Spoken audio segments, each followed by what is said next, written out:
વાઘ આવ્યો. અનડગઢનો વાઘ.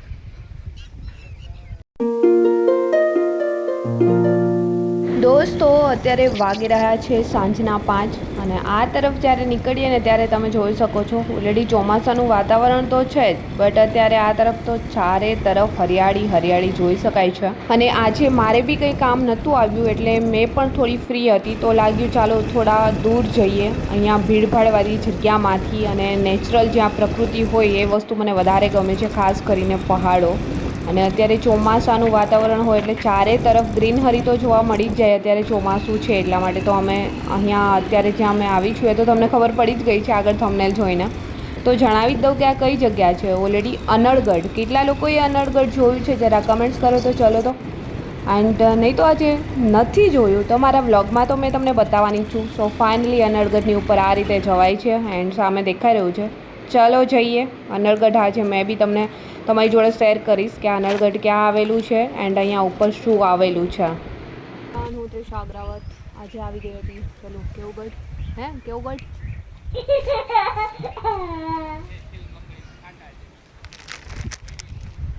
હેલો એવરીવન, હું ત્રિષ અગ્રાવત. આજે મેં આવી ગઈ છું અનડગઢ. સો અહીંયાનું વાતાવરણ અને અહીંયાની પેલું મને ખબર મજાક બહુત હો ગયા, સિરિયસ હોતે હે. હેલો એવરીવન, કેમ છો બધા? આઈ હોપ બધા મજામાં જ હશો. એન્ડ આજે મેં આવી ગઈ છું અનડગઢ, જે આવેલું છે રાજકોટથી 28 કિલોમીટર દૂર, ગોંડલની નજીક.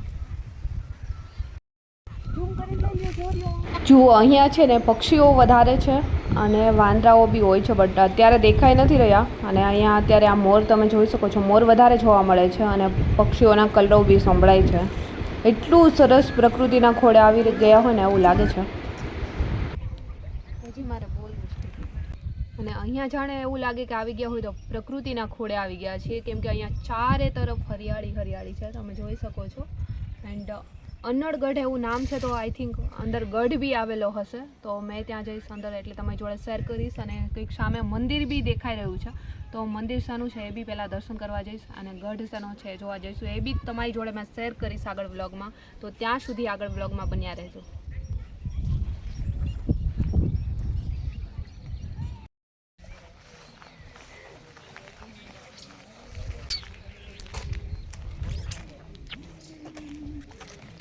ચલો સામે મહાકાળી માતાજીનું મંદિર છે તો ત્યાં દર્શન કરવા જઈશું. બટ આજે બુધવાર છે તો અહીંયા બહુ બધા લોકો ફરવા માટે આવ્યા છે, કે બુધવારે ઘણા લોકોને રાજકોટમાં રજા હોય અને આજુબાજુના ગામડાવાળા તો કોઈ લાગતા નથી, બહુ બધા બહારના લોકો જ લાગે છે કેમ કે ગાડીઓ પડી છે એટલા માટે.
અહીંયા કેટલું સરસ મહાકાળી માતાજીનું મંદિર આવેલું છે. અને આ ઘંટી છે ને જરા બી અડીએ ને તો બહુ વધારે જ અવાજ આવે છે, એટલે માટે ત્યાં એમને વગાડ્યા વગર જ આગળ જઈશું. અને અહીંયા સામે યજ્ઞકુંડ છે, એ છે ગઢની અંદર, બટ અંદર જવામાં તો ડર લાગે છે. અને આ ચામાચીડિયા એમને જોઈ જોઈને જ ડર લાગે છે કેવા ઉડે છે. કહેતા હોય છે કે દિવસના એમને ન દેખાય, બટ ખબર નહીં, તમને ખ્યાલ હોય તો કમેન્ટ કરો કે દિવસના એમને દેખાય કે ન દેખાય. ઘણા કહેતા હોય છે રાત્રે જ એમને દેખાય, તો પણ હિંમત કરીને જઈએ અંદર, ડર તો લાગે છે. અહીંયા અંદર છે મહાકાળી માતાજીનો ધૂણો કહી શકાય, આઈ થિંક ગઢ છે એટલે પહેલાંના રાજાઓનું કંઈ હશે એટલા માટે અંદર અહીંયા જ માતાજી બેસાડતા હશે અને પૂજાપાઠ કરતા હશે. તો બહુ બધી હિંમત કરીને અંદર અવાયું છે. ઉપર ચારે તરફ ચામાચીડિયા ટીંગાય છે એટલે ડર વધારે લાગે છે. અંદર આવવામાં. બટ અહીંયા એટલી શાંતિનો અનુભવ થાય છે અને માતાજીના દર્શન કરીને તો એવું લાગે છે કે અહીંયા મહાકાળીમાં સાક્ષાત છે એવો અનુભવ થાય છે જ્યારે અહીંયા દર્શન કરીએ ને તો. બટ અંદર જતા બહુ વધારે બીક લાગે કે ચામાચીડિયા એટલા બધા છે. તો ચલો હિંમત કરીને અંદર દર્શન કરી આવ્યા. તમે અહીંયા ક્યારે આવ્યા છો કે નહીં? અને આ ચામાચીડિયું જો ઉપર કઈ રીતે ટીંગાય છે, લાગે કે આપણી સામે જોવે છે. ઘણા કહેતા હોય છે કે દિવસના એમને નથી દેખાતું, મને તો ખ્યાલ નથી, રાત્રે એમને દેખાય છે. તમને ખ્યાલ હોય તો કમેન્ટ્સ કરો, આવું કંઈ હોઈ શકે. સો ચલો ત્યાંથી જઈશું આગળ.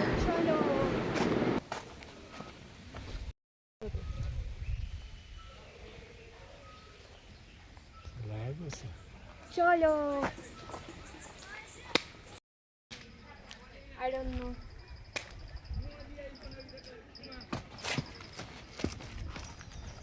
હું તો લેવા માંગુ છું બટ શું કરી શકું.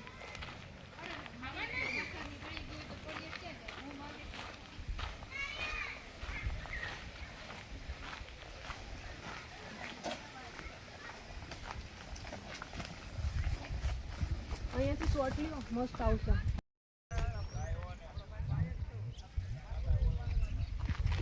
મેં કો બંદર ઉતારને કા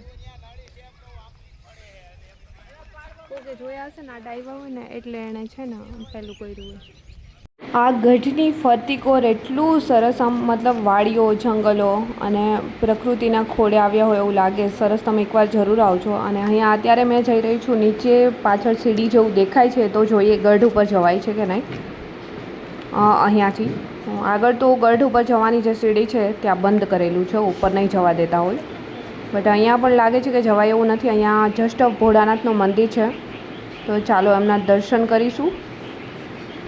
તો અહીંયાથી કોઈ સીડી નથી જતી ગઢ ઉપર જવા માટે, જવાની આઈ થિંક મનાઈ હશે એટલા માટે સીડી છે ત્યાં આગળથી ગઢની સીડી પર બાંધેલું છે કે ઉપર કોઈ ન જઈ શકે. બટ અહીંયા એટલી શાંતિનો અનુભવ થાય છે ને બહુ જ મજા આવે છે. પેલી બાજુ જાય.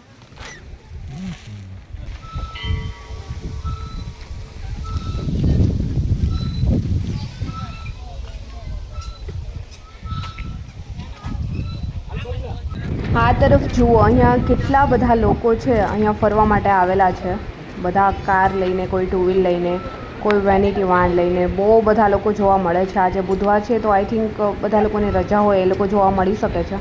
અને ખાસ કરીને જે લોકોને આ જગ્યાનો ખ્યાલ હોય, મને બી નહોતો ખ્યાલ, બટ મેં વિચાર્યું કે ચલો આજુબાજુમાં ક્યાંય ડુંગર જેવું હોય કે નેચરલ હોય તો એવી જગ્યા પર જઈએ. તો ગૂગલ પર સર્ચ કર્યું ને આ જગ્યા મળી. બહુ સારી એવી જગ્યા છે. તો તમે બી એકવાર અહીંયા આવીને જોજો. તમે થોડા ગ્રીનહરી વધારે તમને પસંદ હોય તો અહીંયા આવી શકો છો. સો ગાઈઝ, મેં નાસ્તો લઈને અત્યારે ફરી એ જ લોકેશન પર આવી ગઈ છું. અને ગઢ જોવા ગયા ત્યાં ઉપર જવાની તો મનાઈ છે. અને અંદર ત્યાં અમે લોકો ગયા હતા. તો એ તો મેં તમે જોડે શેર કર્યું છે. તો સૌથી પહેલાં ચલો મેં બી અહીંયા નાસ્તો કરી લઈશ અને ત્યાર પછી તમને બી મળીશ વ્લોગમાં.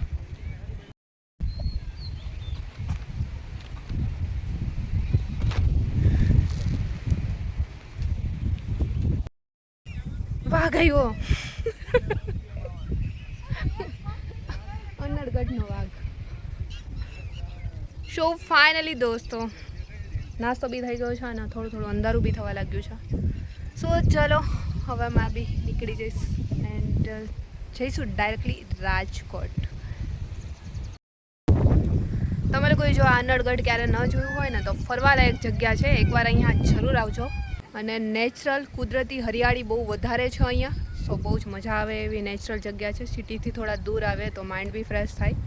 એન્ડ અહીંયા નેચરલ પંખીઓના અવાજ, મોર પાછળ બોલે છે. સો ખૂબ જ સરસ જગ્યા છે. સો દોસ્તો તમે બી છે રાજકોટથી દૂર ક્યાંય ફરવા જવા માગતા હોય તો અનડગઢ છે, બહુ સરસ જગ્યા છે, ત્યાં ફરવા આવી શકો છો. રાજકોટથી થોડું જ દૂર છે, ગોંડલ પાસે આવેલી જગ્યા છે. અહીંયા નેચર તમને વધારે જોવા મળશે, પ્રકૃતિના ખોળે આવ્યા હોય એવું લાગે છે. અને પંખીઓના કલરવ, ખાસ કરીને મોર બહુ વધારે છે અહીંયા. સો રજાના દિવસોમાં ક્યાંય ફરવા જવાનો પ્લાન કરો તો એકવાર અનડગઢ જરૂર આવજો. સો ચલો અત્યારે મેં બી નીકળી જઈશ, રાજકોટ પહોંચવાનું છે. સો એન્ડ ત્યાર પછી તમને બી આગળ મળીશ મેં વ્લોગમાં.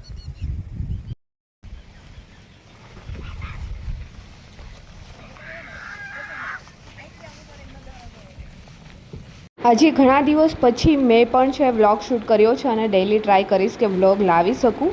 લોંગ વ્લોગ શોર્ટ તો મેં અપલોડ કરું છું એન્ડ આઈ હોપ કે દોસ્તો આજનો વ્લોગ બી તમને પસંદ આવ્યો હશે. આજનો વ્લોગ બી મેં અહીંયા જ કરીશ. સમાપ્ત. જલ્દી મળીશ મારા એક ન્યૂ વ્લોગ સાથે. ત્યાં સુધી બધાને બાય એન્ડ ટેક કેર.